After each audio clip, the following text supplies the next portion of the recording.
Hello, my name is Lev Woolen, and today my presentation will be on Pavlov and his dogs. First, I will start with a brief autobiography and history. Ivan Petrovich Pavlov was born September 14th, 1849 in Ryazan, Russia, and he passed away February 27th, 1936. If you do the math, he lived to be 87. From the time he was young, he determined that he wanted to study theology, but he eventually read Charles Darwin's On the Origin of the Species, and this impacted his future goals.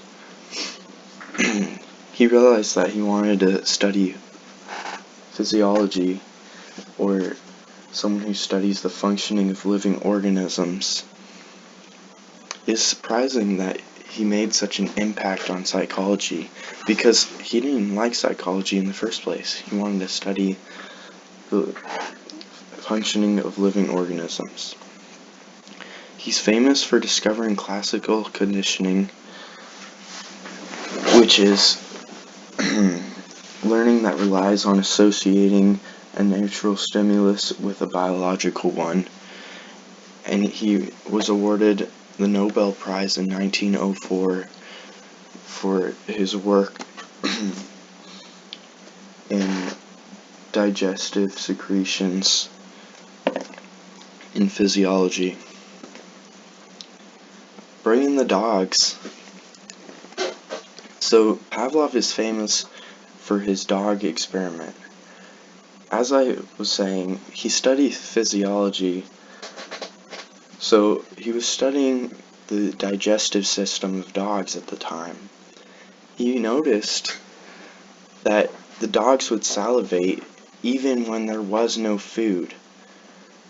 So originally, he would have he would go in and he would have this meat powder, and they would test the dogs with a vial, and the dogs would naturally salivate.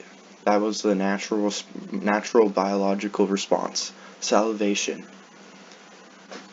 So after a while, he noticed that whenever he went in and he didn't have food, the dogs salivated.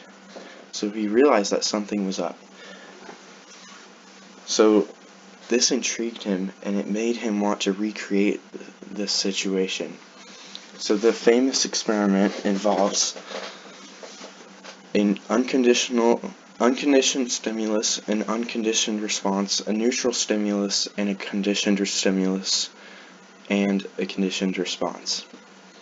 An unconditioned stimulus is when is the meat powder,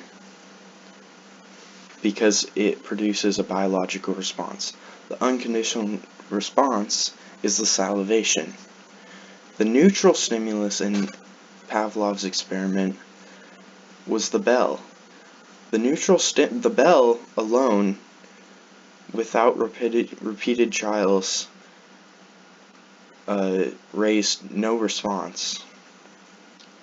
So a conditioned stimulus is after repeated trials, the bell would cause the dogs to salivate, because the bell was rung every time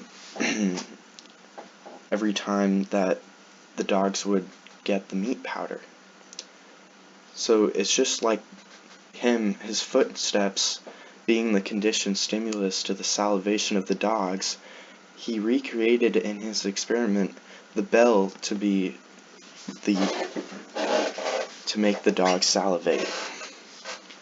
So after reading about Pavlov and his experiment, I tried the same thing with my cat Ladybug.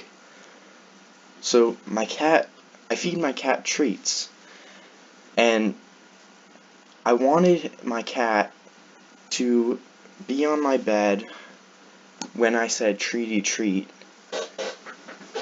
and yeah. So in my case, the unconditioned response, or the unconditioned stimulus, was me saying the words treaty treat. So I wanted my cat to come to my room when I said treaty treat. So in my case, there was multiple things going on. There was also generalization, because my cat would end up coming when it heard my drawer open that I kept the cat treats in, and also when the cat treat bag crinkled. So my cat generalized all these conditioned stimuluses together. So what I did is, just like the dog, the cat salivates, and also the cat's biological response is to come at the treat and want it. So I didn't have to do anything for the cat to just come and want to eat the treat.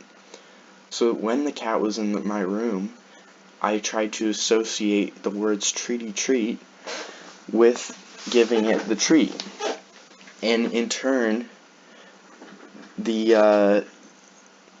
replace the treat with pets, and yeah.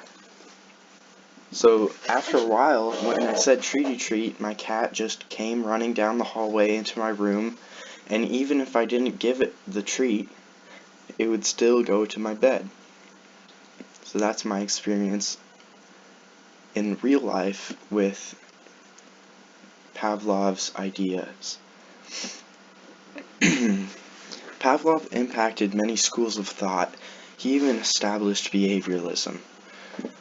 Behaviorism is a theory that human and animal behavior can be explained in terms of conditioning.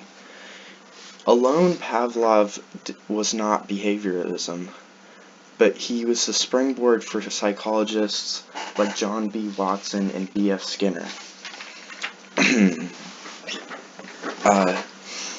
They and many other psychologists created behavioralism, but Pavlov's ideas sparked that. Because of all the commotion about behaviorism, it became the dominant force in psychology in the first half of the 20th century. It even led to scientific research. It also led to studies about how people learn. It is apparent that his experiment would correlate to learning something. Like, the common experiment that I always learned was the cookie and the kid. There were a lot of kids brought in, and the scientists would tell them that if they waited and didn't eat the cookie in a certain amount of time, they would get more cookies. And they learned that after a certain amount of trials, the same thing would happen that would happen with the dogs and the meat in Pavlov's experiment. They would associate waiting longer for the cookie for more cookies. So the takeaways are that Pavlov made a big impact on psychology, and still we learn about it in the textbook. Even though it's many years old, it's still relevant today. He's known for classical conditioning and the hardwired response. He taught us through science that some things in animals are hardwired into the brain, like the salivating at food for the dog. That's a hardwired response. He also taught us that to make a conditioned response, the unconditioned stimulus and unconditioned response have to happen in close proximity to the test with the neutral stimulus. So for us to change our minds about something, it has to be in close proximity to our biological efforts. In my case, I used his ideas to my advantage with my cat Ladybug. It was very cool to learn how it worked in real life instead of just reading it in a book. and it actually worked better than I thought it would. Thank you. My works cited, I used information from verywellmind.com and an article by Sherry Kendra, Stanford Encyclopedia of Philosophy by Graham George. I used an article in stanfordedu.com.edu and Weebly.com, and I used an article that Grant W. Horsley